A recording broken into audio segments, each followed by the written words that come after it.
The pace of change in space is accelerating faster than ever before. For decades, the cosmos was a distant frontier, reachable only by a few nations with immense resources. Now we are entering a new, dynamic era.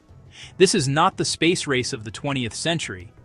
This is a global endeavor driven by governments, driven by private companies.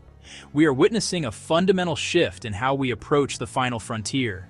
The universe is opening up to us in ways that were once pure science fiction.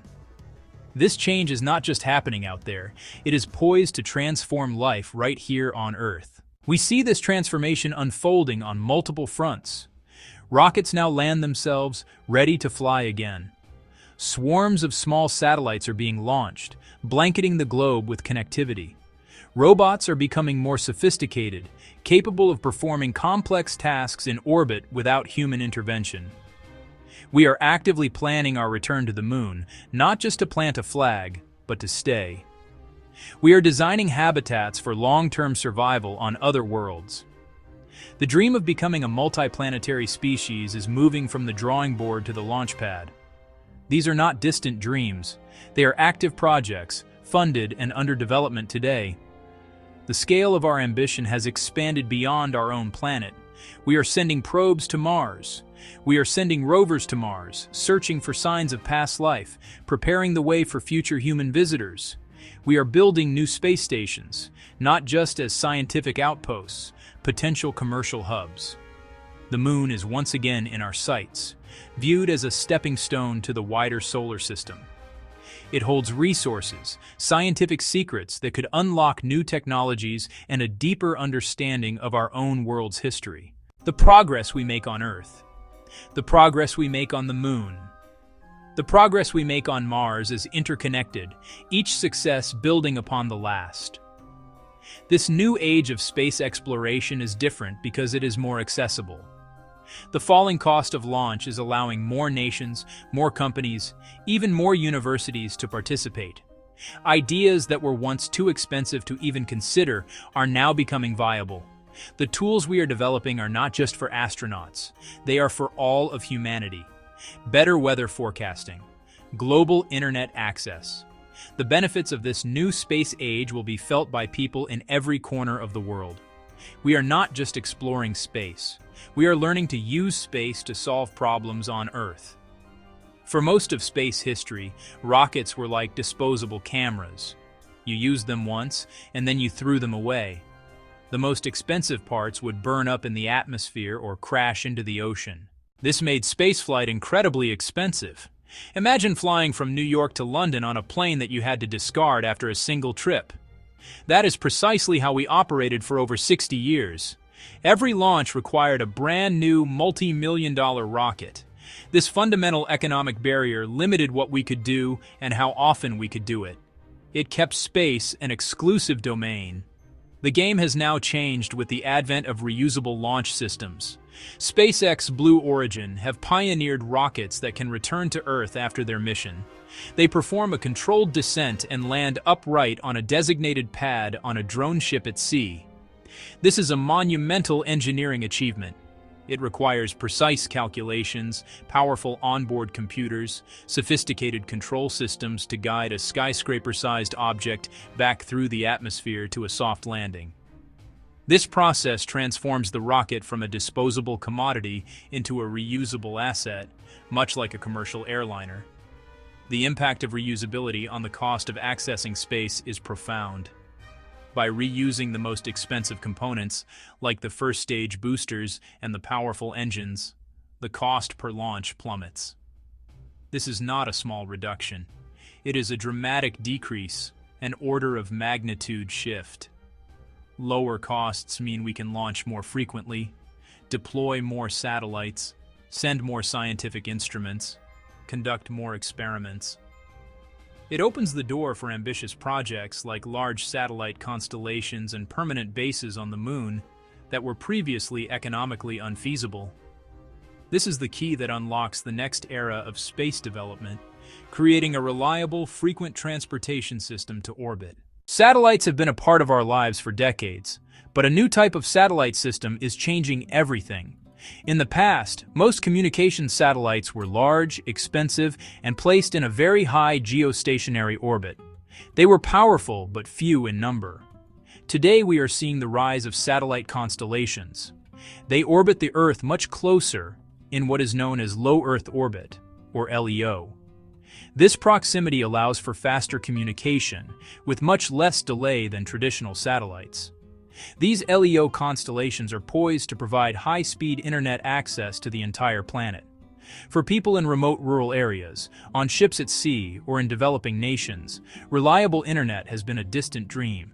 Companies like Starlink and OneWeb are deploying their constellations to make this dream a reality. A person in a small village in Africa or a researcher in Antarctica could soon have the same quality of internet access as someone in a major city.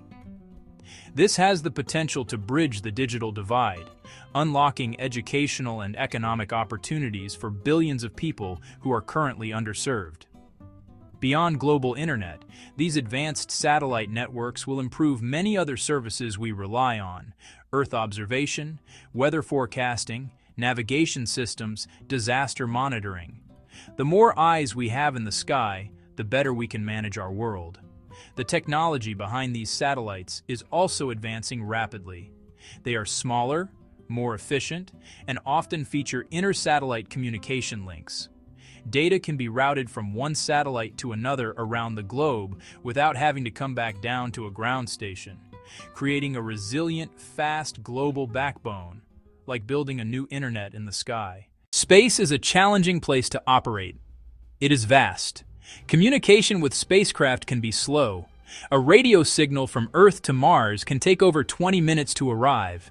This time delay makes direct, real-time control impossible. This is where artificial intelligence, or AI, becomes essential. AI gives spacecraft the ability to think for themselves. It allows a rover on Mars to analyze its surroundings, identify obstacles. Rocks, identify obstacles. Craters, plot a safe path forward. AI decision-making graphic. This autonomy is crucial for effective exploration.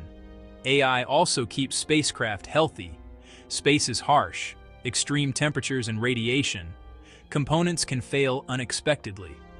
AI systems constantly monitor thousands of sensors, learn normal operating patterns, and detect tiny anomalies that might signal future failure. This is called predictive maintenance. AI can alert human operators or take automated corrective action. AI helps us make sense of enormous amounts of space data. Telescopes, Earth observation satellites. They generate more information than humans can manually analyze.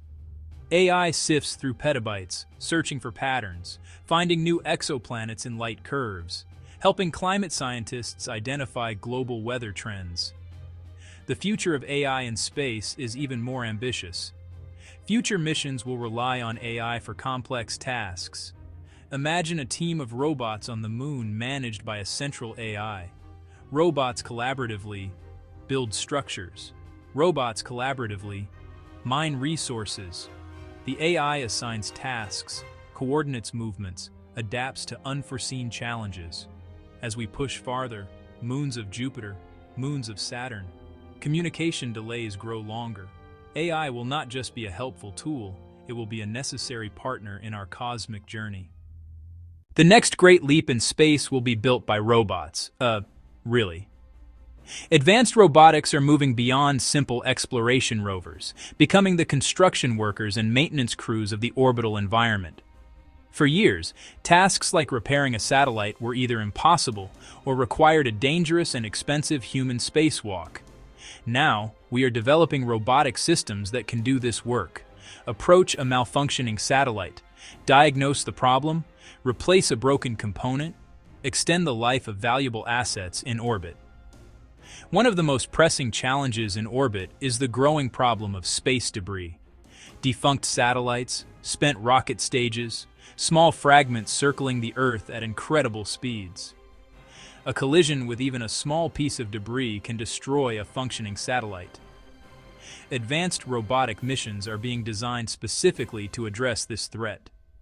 These space tugs or janitor bots will be able to rendezvous with large pieces of debris, capture them securely, Move them into a lower orbit where they will safely burn up in the atmosphere. Looking ahead, robotics will be fundamental to building large structures in space. Instead of launching a massive, fully assembled station, we could launch smaller, modular components. Robotic arms, free-flying or attached to a mobile platform, could assemble these pieces in orbit. This same technology could be used to assemble large space telescopes with massive mirrors, or to construct solar power stations in orbit.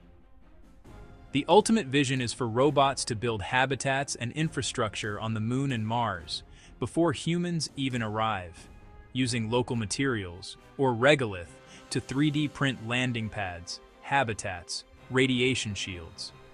By the time the first human astronauts land, a basic outpost would already be waiting for them. This robotic precursor strategy makes human missions safer and more efficient. The robots do the dangerous work, preparing the way for explorers to focus on science and discovery. Living in space is not easy. Creating a home on the Moon or Mars is one of the greatest engineering challenges we face.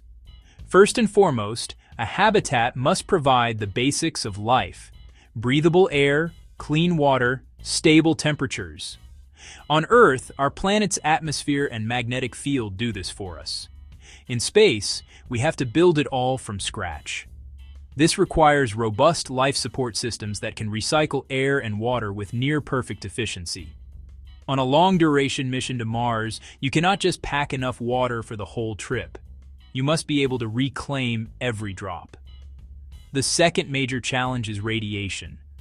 Without Earth's protective atmosphere and magnetic field, astronauts face a constant barrage of cosmic rays and solar particles. This radiation can damage DNA and increase long-term cancer risk. Habitats must therefore provide adequate shielding. One solution is to build underground, using the planet's rock, soil, or regolith as a natural shield. Another is to line walls with a thick layer of material like water or polyethylene. Food is another critical consideration. Resupplying food from Earth won't work for long-term stays. Future habitats will need advanced greenhouses or bioreactors to grow crops. This is complex science.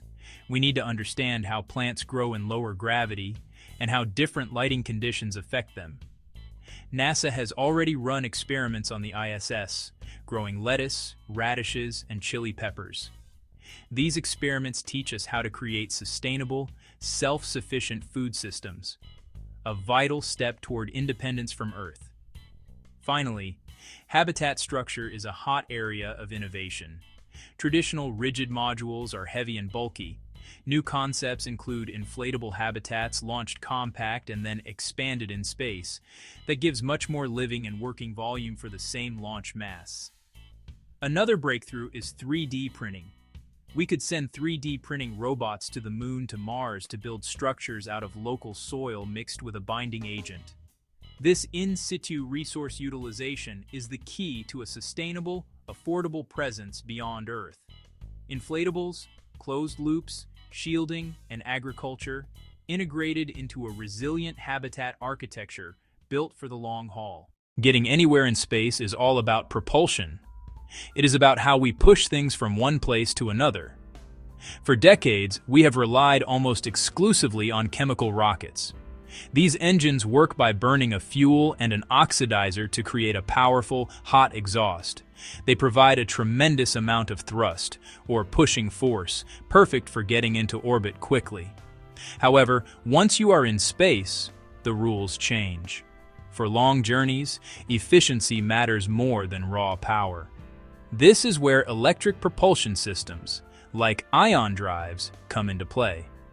An ion drive uses electricity, often from solar panels, to accelerate a gas like xenon to very high speeds. The thrust is incredibly gentle, about the weight of a piece of paper in your hand, but it can push continuously for months or even years, adding up to very high speeds with very little fuel. The difference between chemical and electric propulsion is like the difference between a drag racer and a marathon runner. A chemical rocket gives a massive burst and runs out quickly. An ion drive provides slow, steady acceleration for a very long time. Many of our most successful deep space missions, like Dawn and Deep Space One, have used ion propulsion to visit multiple asteroids.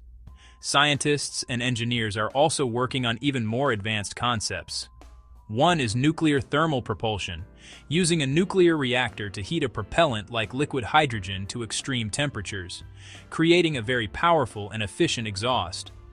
A nuclear thermal engine could cut Mars travel time in half, from about 9 months down to 4 or 5. This would significantly reduce the crew's exposure to radiation and the psychological strains of deep space travel. Developing faster and more efficient propulsion is the single most important factor for expanding humanity's reach across the solar system. Emerging propulsion technologies, Hall effect thrusters, nuclear electric propulsion, solar sails, and fusion propulsion concepts promise new mission capabilities, higher efficiency, and faster transits for science and human exploration. One of the most exciting new frontiers in space is not about exploration, but about production. We are on the verge of using the unique environment of space to manufacture things that are difficult or impossible to make on Earth. The key property is microgravity, the near-total absence of weight. On Earth, gravity affects everything: settling, convection, structural stress. In space, these effects vanish, opening new manufacturing possibilities. In microgravity, you can create perfectly mixed metal alloys that would separate on Earth, leading to materials with superior strength, lightness, or temperature resistance for aviation and medicine.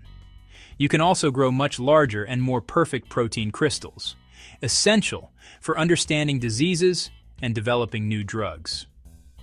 On Earth, gravity deforms crystals. In space, they can grow flawlessly. Another revolutionary concept is 3D printing in space. Not just for habitats, but for manufacturing on demand. Imagine a station or a Mars base that needs a new tool or a replacement part. Instead of waiting months for resupply, they could simply print it, boosting self-sufficiency and resilience. We are already testing printers on the ISS, printing tools to medical supplies. Eventually, we could even print complex electronics or biological tissues. The ultimate vision involves using resources found in space. In situ resource utilization. Asteroids and the Moon are rich in water, metals like iron and titanium, and rare elements. Water can be split into hydrogen and oxygen for rocket propellant. Metals can become feedstock for printers to build solar panels, antennas, even new spacecraft. This would create a self-sustaining space economy, where we build things in space for use in space, reducing dependence on Earth and enabling larger, more ambitious missions. From raw materials to finished products, prospect, extract, process, print, assemble, operate, an end-to-end production chain that transforms space from a destination into an industrial domain. The technologies we have discussed are not isolated curiosities. They are interlocking pieces of a grander vision. Reusable rockets, satellite constellations, AI, robotics, advanced manufacturing, converging to create a permanent and expanding presence beyond Earth. These are the building blocks we are using to construct our future in the cosmos. The visions that once belonged to science fiction are now appearing on the roadmaps of space agencies and private companies around the world. We are transitioning from dreaming about the future to actively building it. In the coming decades, we will see these visions take shape. A permanent lunar city, an industrial and scientific outpost, and a training ground for Mars. The first human footprints on Mars. Not a fleeting visit, but the beginning of a self-sustaining colony. Habitats built by robots. Water from the soil. Air from the Martian atmosphere. Closer to home, Earth orbit will be transformed. Large orbital manufacturing plants and vast space-based solar power stations collecting sunlight 24 hours a day, converting it and beaming it to receivers on the ground. Clean, limitless energy. The space between the Earth and the Moon will become a busy region of economic activity. The journey to this future begins now. Every successful rocket landing, every new satellite launched, every experiment on the space station. The universe is inviting us to explore, to learn, and to grow. The challenges are immense, but the potential rewards are immeasurable for our economy, for our scientific understanding, and for the enduring spirit of human discovery. We stand at a pivotal moment in history. The stars are not just ours to wish upon, they are ours to reach for.